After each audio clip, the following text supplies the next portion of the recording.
Buenas tardes a todos, a los que no nos vimos, les damos la bienvenida.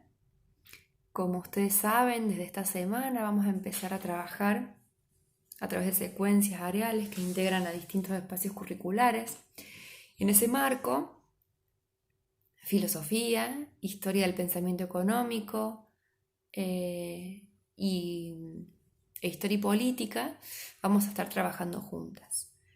En función a ello, les proponemos la articulación en torno a la construcción del sistema educativo argentino como aprendizaje central, y en torno al mismo se van a estar articulando los saberes de los otros espacios curriculares. En la clase de hoy lo que hemos trabajado es, a grandes rasgos, una historización del contexto histórico en el que surge el sistema educativo argentino a fines del siglo XIX.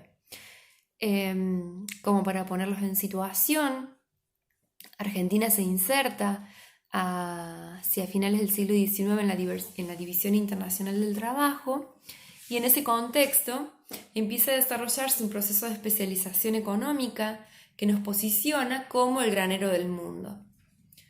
Como granero del mundo producíamos materias primas que se exportaban principalmente a Europa. Pero para poder exportar esas materias primas fue necesario realizar una serie de reformas, tanto a nivel político, social como económico, que garantizaran la posibilidad de poner estas tierras en producción y que posibilitaran, por tanto, transportar las mercaderías a puerto y desde allí a Europa. Cuestiones posibilitadas y facilitadas por las transformaciones que se produjeron en el marco de la Segunda Revolución Industrial. Antes de avanzar, les cuento que los materiales que van a requerir para hacer para elaborar el primer trabajo que corresponde a esta clase ya fueron subidos por la profe Mariana al grupo.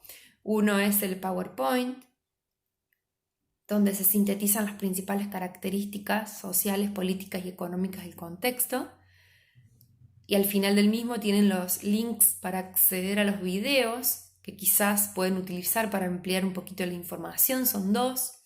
En el caso de que no los puedan descargar, por favor nos avisan y vemos la manera de poder acercárselos. Y también tienen la secuencia, donde ustedes van a ver toda la organización que vamos a trabajar desde aquí hasta el 26, y allí en la primera clase tienen el trabajo práctico que deben desarrollar, que básicamente es un cuadro en el cual ustedes tienen que ir identificando de manera sintética cada uno de los componentes que están desarrollados en el PowerPoint, organizados en dimensiones: política, económica, social, identificando cómo corresponde el periodo histórico. Entonces, a nivel político, tenemos que pensar en la construcción o la consolidación del Estado Nacional argentino con todos sus atributos de estatidad, y por lo tanto, también en la colonización de este Estado por una clase oligárquica que era la principal propietaria de los medios de producción, que en el contexto de un modelo exportador, evidentemente el factor productivo más importante es la tierra.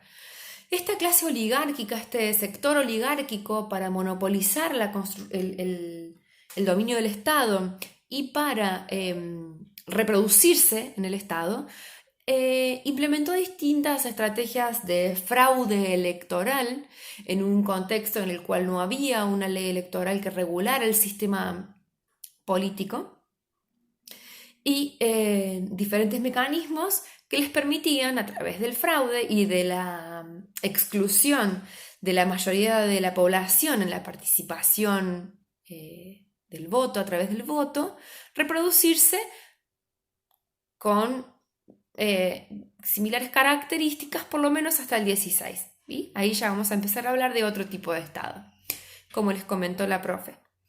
A nivel económico, se desarrollaron diversos tipos de transformaciones que permitieron convertir a Argentina en el granero del mundo, entre ellas la afluencia de inversiones extranjeras para construir los ferrocarriles, para construir los puertos, para alambrar los campos, para construir plantas de acopio, para comprar genética reproductiva de animales, bovinos fundamentalmente, ovinos, porcinos en algunos casos, para poner en producción con cereales las tierras. Bien.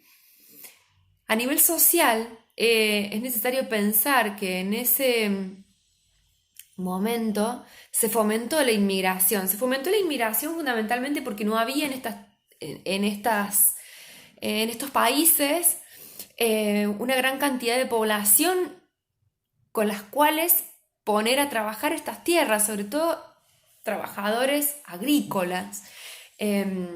Entonces estos trabajadores que inicialmente venían a hacer la América, es decir, que venían a convertirse en propietarios, ya no pudieron hacerlo porque las tierras ya estaban apropiadas por esta élite oligárquica que les comentó la profe, y que por lo tanto terminaron convirtiéndose en lo que mucha de la literatura llama chacareros, colonos, arrendatarios, ¿sí? Y el remanente que no podía insertarse en la actividad agropecuaria terminó trabajando en las ciudades en condiciones bastante deplorables, y que son los grupos que van a dar después origen fundamentalmente a los movimientos obreros, ¿sí? Un gran periodo de conflictividad obrera, chacarera, que tiene que ver con las deplorables condiciones en las que trabajaban estos sectores inmigrantes que progresivamente se fueron nacionalizando. Y cómo en este proceso de nacionalización, si bien no lo tienen que trabajar en este trabajo práctico porque no corresponde, en ese proceso de nacionalización y de homogeneización y de construcción ciudadana va a tener un rol fundamental la educación. Espero haber sido clara. De todos modos tienen el Power, tienen los videos para profundizar y para ampliar. No quiero hacer el video muy largo porque no lo vamos a poder cargar. Ya, como les comenté antes, en el trabajo práctico lo que tienen que hacer básicamente es identificar estos principales elementos de cada una de las dimensiones que les fui comentando, que les explicó la profe. Por cualquier duda estamos a su disposición. Sería importante que las dudas las canalicen a través del grupo, porque quizás un compañero esté teniendo la misma duda en el mismo momento, y facilitamos los procesos de construcción colectiva del conocimiento, que son sumamente ricos, para no perder tanto la dinámica del aula o para simular de alguna manera la dinámica del aula. Espero haber sido clara. Estamos a su disposición. Cualquier cosita nos consultan. Espero que estén bien. Y les dejo un saludo de parte mía y de parte de las profes.